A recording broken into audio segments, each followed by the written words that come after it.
Good afternoon if you're just joining us. We're just giving people a couple of minutes to join us and then we'll start.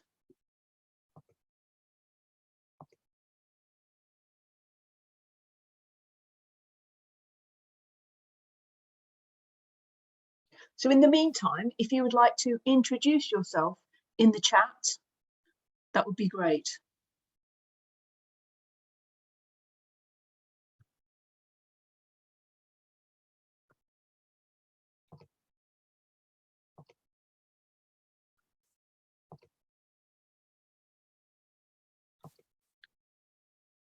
We're just waiting for a few more people to join us and then we'll get started in 1 minute's time.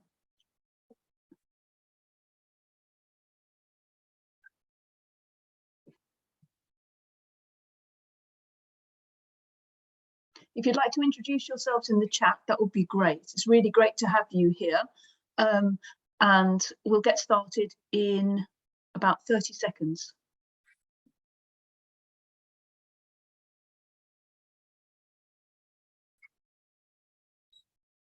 Okay, I think let's go.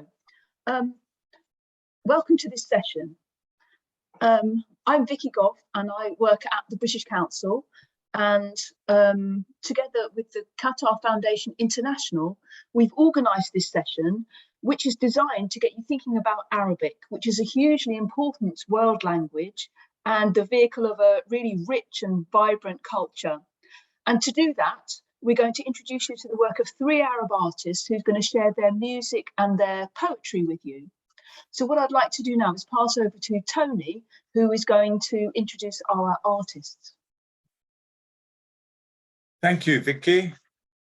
So welcome everybody. It's nice to see you all here, and we hope you enjoy the samples of Arabic music and poetry that we're going to share with you today. Our first guest is Karim Samara. Karim plays Oud, and he's going to begin with a piece of music. So please, Karim, over to you. Thank you, Tony.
Thank you, Kareem. That's fantastic. Thanks, Kareem, Tom. tell us a bit about your instrument. What's it called? Where's it from? How does it work? So this is called the oud.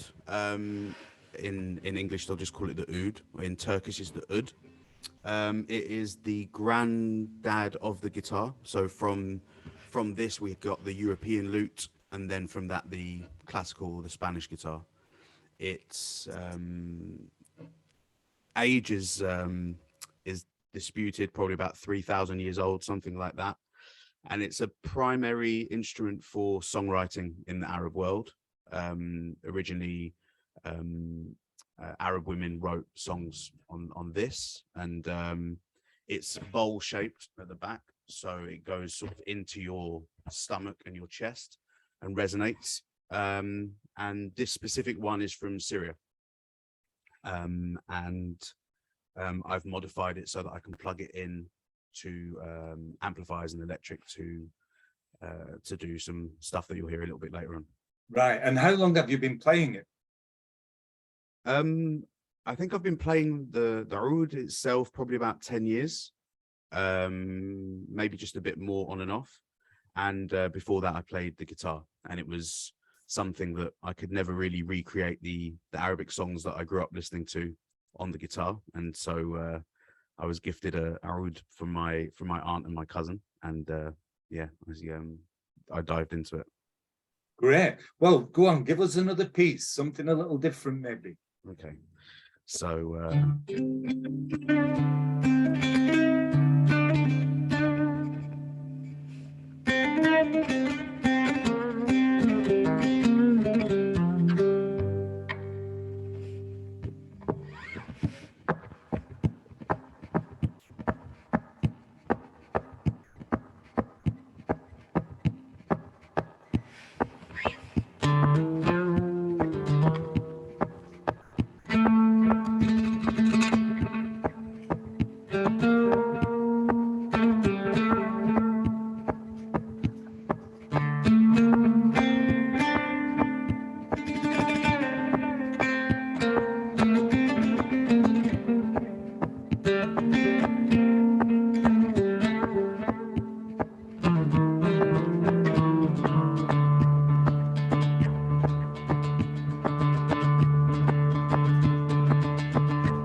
Thank you, Kareem. That's amazing, the combination there.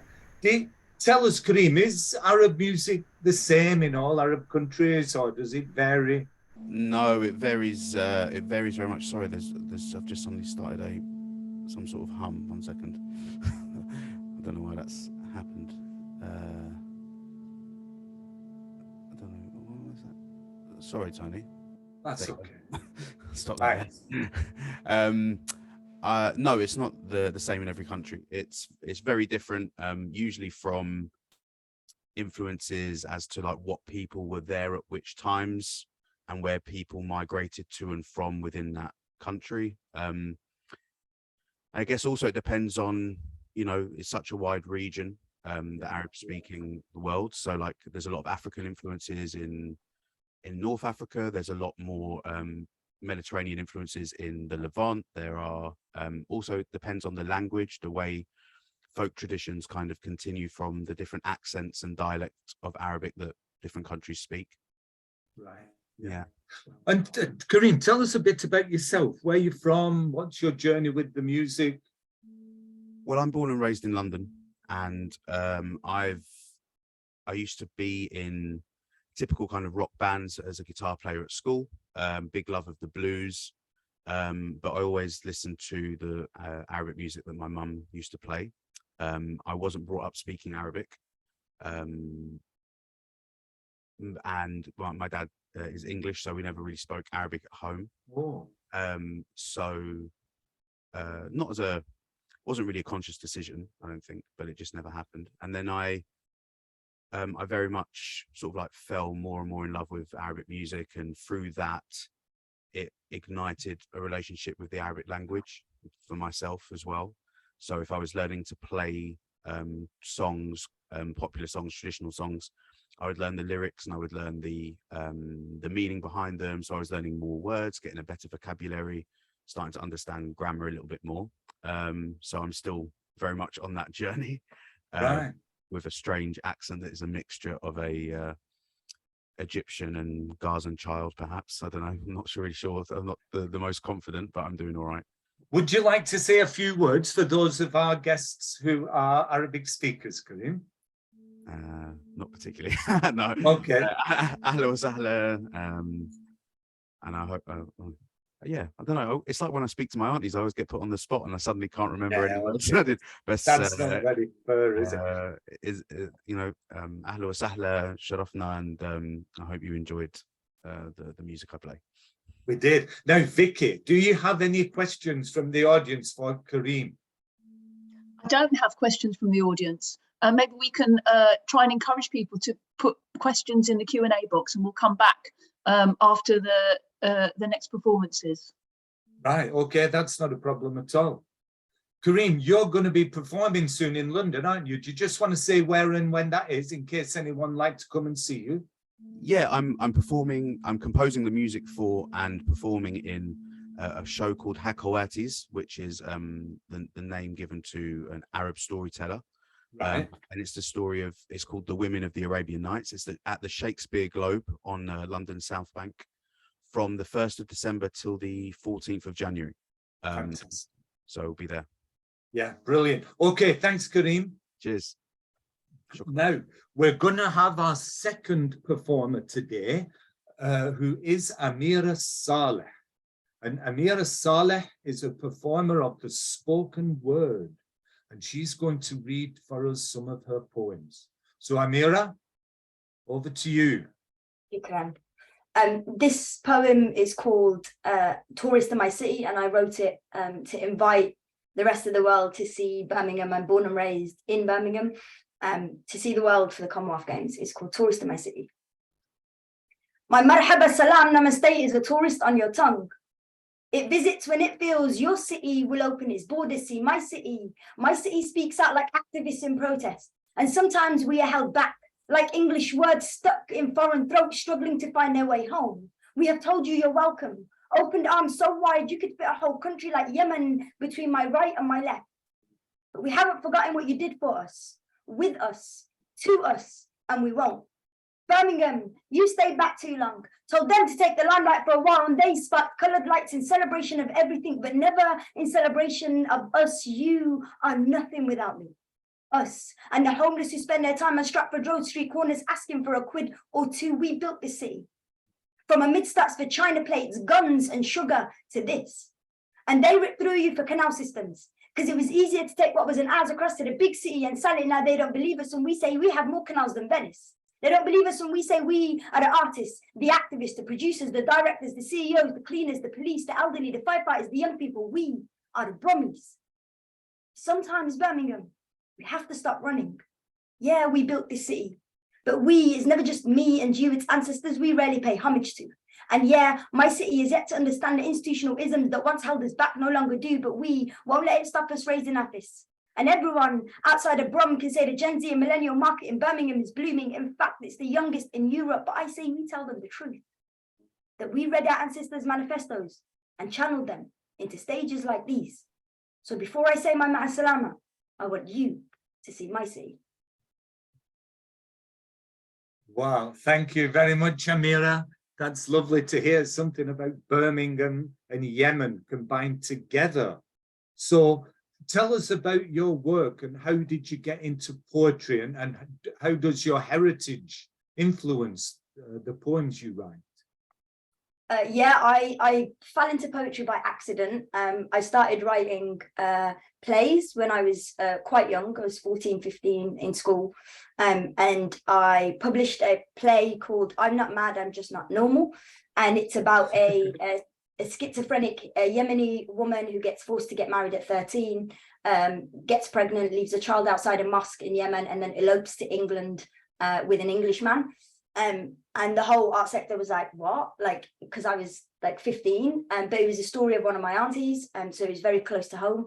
And that's the first time I ever realized that actually the stories that are in my life and that are my parents or aunties are so important to be shared, and the power of sharing stories builds compassion. So yeah, then I fell into spoken word. I've been doing it for about 13 years now. And my favorite thing is the way I can play with language. I can do poems in Arabic and English at the same time. I learned Arabic at home. I never went to school for it. I speak fluently the Yemeni dialect, but it's only because at home my parents were like, you only speak Arabic, like you learn English in school, you're home and you speak Arabic. And then we lived in Yemen for 2 years because we needed to be cultured, which I don't regret. And that's where we built on kind of the nuance in the language and the sayings that you'd say that you're not taught grammatically in education setting. So yeah, that's a little bit about kind of how now most of my writing, if not all of my writing, is very identity led. So it's about me being a Muslim woman. It's about being a woman. It's about being British, but also Yemeni. It's about the idea of home and belonging. So everything leads back. And then a lot of my work is about Yemen and the war that's going on as well. Yeah. Okay, we'll come back to that in a minute, but you're going to do another piece now, Amira, something where you show a bit of Arabic and some English together. Yeah, so this poem is called My Yemen is Beautiful, and it was a commission for the Imperial War Museum when they launched their Yemen Inside a Crisis exhibition. My Yemen is beautiful, even in its limitations, in its limited water supply, in its limited electricity, in its limited fuel. My Yemen is still so beautiful. When families would light candles on rooftops to forget the government cut their electricity supplies out of a need for control, because controlling civilians is part of protection, because killing civilians is just part of the process. I am told how much Yemen is dangerous, but all I know of are kids on streets with flies on a stick seeing who's caught the most on this burning day. All I know of are rooftops that sit alongside the mountains where the adhan shakes buildings, but none of them fall. All I know of are granddads. At 5 a.m. we're going to get fresh khubz from the makhbaza. I don't know of the dangerous Yemen you talk to me about. The Yemen you are showing me isn't the one my mother longs for. I don't know where you got this Yemen from, but this Yemen isn't mine. Because let me tell you, my Yemen is beautiful. Even when my family can't afford anything. So they split bread between 9 of them, hoping some come home with another slice soon. And if they don't, they say, Halallah. God brings what we need, not what we want. It's still beautiful. Even when my auntie tells us that doctors have raised their prices and now no one can actually afford to go. It is still beautiful. Even when my cousin got married in her home and I asked her about the war and she told me bombs and fireworks all sound the same. So she told the kids it's part of the firework display. It's still beautiful. Even when my mum sends ketchup, dairy milks and Tabasco sauce into suitcases to her family in Yemen. بلادي مليحة حتى لما أمي وخالاتي يجلسوا يتكلموا لما الفجر عشان ما يدروا متى الاتصال الثاني باقي. This is less about money now and more about land, less about people, more about country, less about death and more about genocide. And I have cried into my right arm sleeve on buses at 10 p.m. when I receive news that soldiers are dressing up as schoolboys to get their next target. There are buildings that have crumbled just as they have been built. My mother finds it hard to tell stories of Yemen without du'as falling out her mouth, without her eyes looking up to God as if this was her cry for help.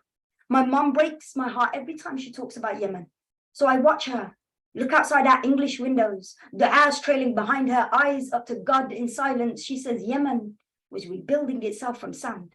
No more control, no more empire. We were free. They had taken this long to start investing in palm trees on beaches. My mom likes to put images of Yemen on TV every day. She prays with it in the background like prayers or God could end a massacre. She kneels on the ground with the mountain as a view. My legs pace up and down. I'm waiting for her to finish. I wonder what she's asking God today, but at the same time, I'm trying not to question it. Her cheeks are oceans. Her eyes are chasms. And I sit watching her watch the mountains and I whisper, Ma, you left the war, but did the war ever leave you? My Yemen is home. Even when I'm sat on Birmingham buses, trailing the smell of rich oud perfume with bakhur-stained clothes and a little bit of basal mixed into it. Some people just smell like home. Like the souks in Aden, the skylines of my spine, my feet dipped in sand. I could feel the stories of war crawl up from my toes to the tip of my head. The smell of samak on Fridays for qada after Salat al-Gum'ah. The fish here smells rotten. It doesn't rain often at home. At home, when it rains, people enjoy it. Like beautiful weddings, beautiful funerals, beautiful pregnancies, like the end of war. My Yemen is beautiful, despite its limitations. Bravo, Amira. That's very moving, very beautiful. I mean, it's difficult to follow that with a question, really, but all I could ask you is how you feel as a Yemeni woman living here in Britain with our complex intertwined histories and the situation now going on in your country. Do you feel people in UK have an understanding of what's happening in Yemen, or? No, not at all. Yeah. And that always comes down to, you know, the big part that media plays, because we as the UK have a massive part to play in the war by arms dealing, and that ultimately is gonna build a barrier between what the news want to share and what they don't share regarding the war, because then they'll be held accountable. So I feel like there is an innocent ignorance around the war that's going on, and also the misconception of who's at war with who, like what is actually going on in Yemen. But I always Hassan Minhaj, who's a comedian and kind of a political figure, does like a 30-second segment in episode 2 of his Patriot Act, and it's 30 seconds, and he says, I'm going to break down the war in Yemen, and it's one of the most articulate, concise breakdowns of the war that I've ever listened to. And ultimately he says Yemen is basically caught in a crossfire of people wanting stuff but over the country, so it's caught in that. So a lot of my work, not that I feel a responsibility, but that I feel is important that I share that as well. So when I'm standing on stage, it used to be just enough to say I'm Yemeni to raise that awareness of Yemen. Now it's important to say there's a war going on, like please go and do research around it. Yeah, oh, thank you. I think that's important to know. Who do you feel has influenced you, Amira? Are there any particular British or Arab poets who have influenced you, impacted you, mean anything to you, whom you admire and respect? So one of my granddads was a writer, actually, and I discovered his work because the kind of work that he wrote was quite controversial. So we were never told about it growing up. So when I was a bit older, I discovered his work and the books that he'd published. So that played or gave me almost permission to be like, oh, okay, because I can be that controversial, albeit I don't think it's controversial to talk about Muslim women's rights, but it is seen as that. So that gave me a little bit of permission. But I grew up reading Khalid Hosseini, who wrote The Kite Runner and A Thousand Splendid Suns. Some of the best writing I've ever heard in my life, because actually the nuance in his writing about women, about growing up during war, about all of that really resonated with me, especially after I directly experienced the war in 2011 when I was there on holiday. And that played a huge part in kind of how I can talk about it. Great, thanks, Amira. Before we move on, would you like to say a few words in Arabic for any of our guests who are Arabic speakers? Yes, أنا لما أتكلم عربي بعض الأحيان يعتبر مكسر لأني تعلمته بالبيت ما تعلمت بالمدرسة، بس اللهجة حقتي يمنية. Thank you. That's nice to hear Yemeni Arabic. Yeah. So thank you, Doug. Vicky, any questions for Amira? People are asking, Amira, do you have a website or contact details where people might see more of your work and be able to get in touch with you? Yes, absolutely. I'll can post that in the chat. Can you say it out loud too for the people that are watching this recorded? Yes, of course. So it's just my first name, surname, amirasaleh.co.uk. That's where you'll find everything. You'll find links to the poem that I just did. My Yemen is Beautiful as well.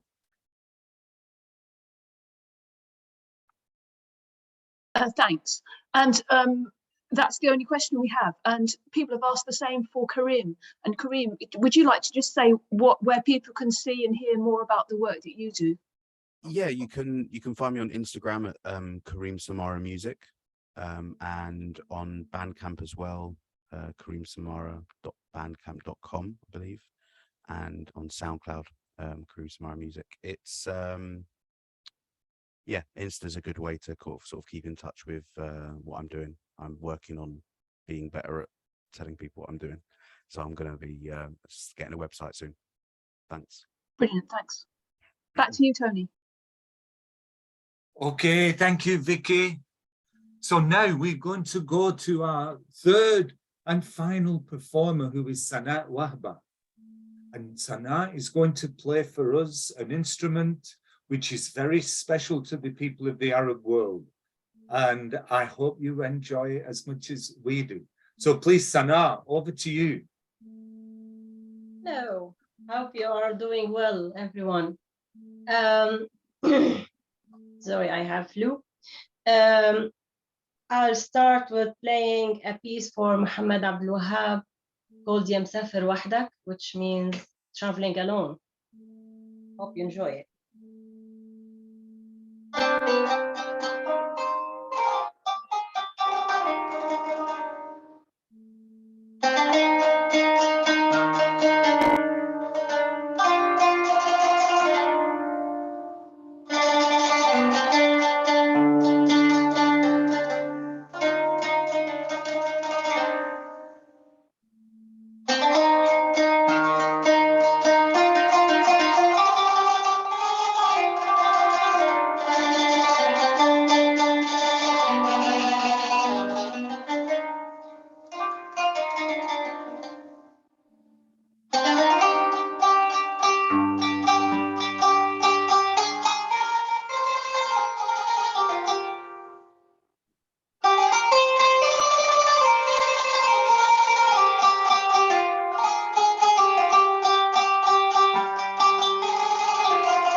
Thank you, Sana.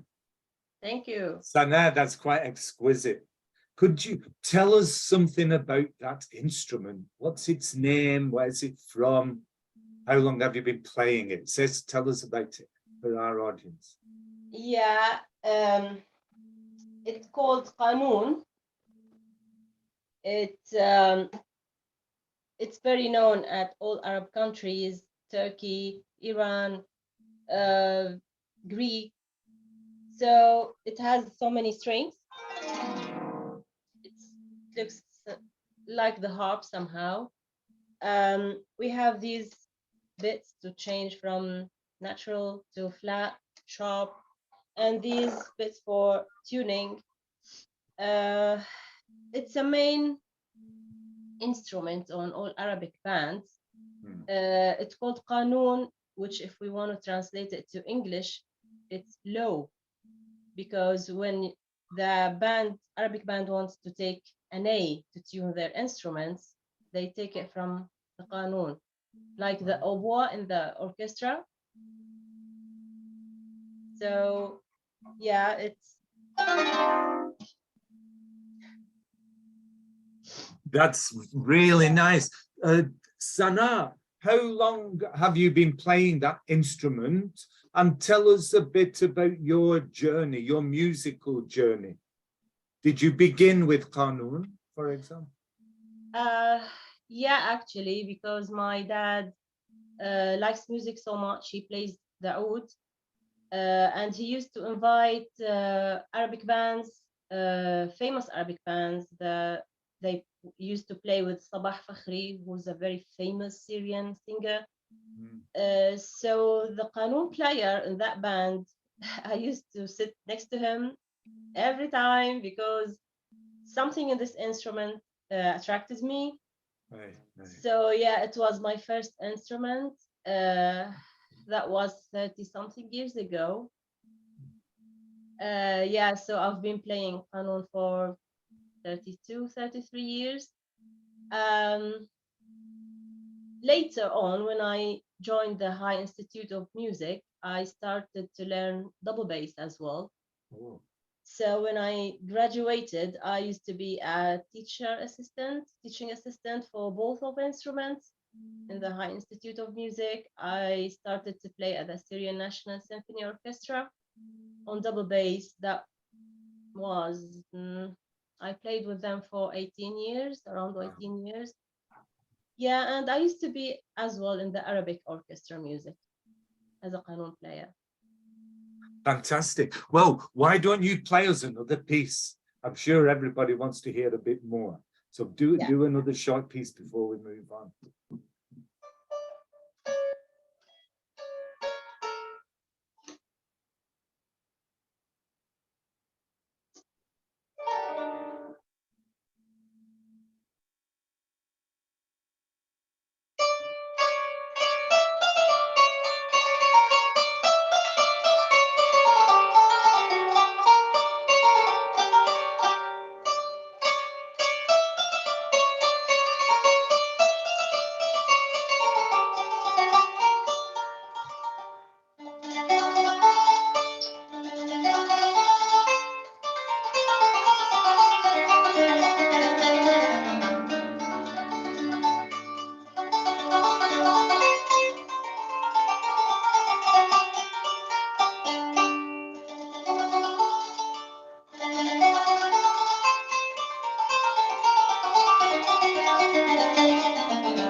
MashaAllah.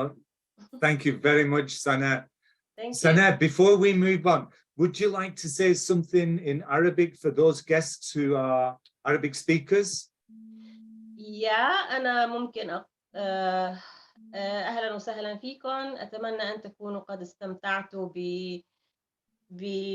بهذه الأمسية، بهذا الإيفنت، وأتمنى أنه يعني نلتقي مرات أخرى. بإذن الله. شكرا سناء. شكرا. شكرا كثير. Vicky, do we have any questions for Sana? Can she let us know, does she have a website or places where people can hear more music or know when you might be performing? You can find me on LinkedIn. My name is Sana Waba. Great, thank you very Yeah. much. Thank you. Okay, Vicky, over to you now to say a little bit about our program and how people can learn more and understand more about this vibrant Arabic cultural scene that we have in the UK. The British Council and Qatar Foundation International have been working together for a number of years to promote the teaching and learning of Arabic language and culture in the UK. Our ultimate aim is to make Arabic a realistic choice for young people in schools, for their teachers, for the head teachers, for the parents, for the communities. So if you are working in a school, we can give you a grant of up to £15,000 to introduce Arabic into the curriculum or to extend the provision of Arabic. Also, smaller grants are available to have an Arabic cultural day or to start an Arabic after-school club and so on. We also have Arabic pupil days, pupil language and culture days throughout the year. The next one's going to be in Hackney on November the 29th for primary and for secondary schools. If you'd like to bring a group of children to that event, please let me know. My name is Vicky Gough, Vicky, V-I-C-K-Y .Gough, G-O-U-G-H @britishcouncil.org. We also have teacher professional development for your teachers of Arabic, and we run an annual speaking competition, and that's for everyone from beginners to people who are fluent, heritage learners who are fluent. A really exciting chance for them to show the Arabic that they can speak and get recognition for their achievement in Arabic. And you can get details of that from the British Council website. So those are the kinds of things that we can do, and you can see more on the British Council website if you Google British Council and Arabic. So please get in touch if you're interested in introducing Arabic. And I would like to say thank you very much to our 3 artists for their wonderful performances today. Is there anything more you would like to say, Tony? No, I think that's excellent. I think that covers everything.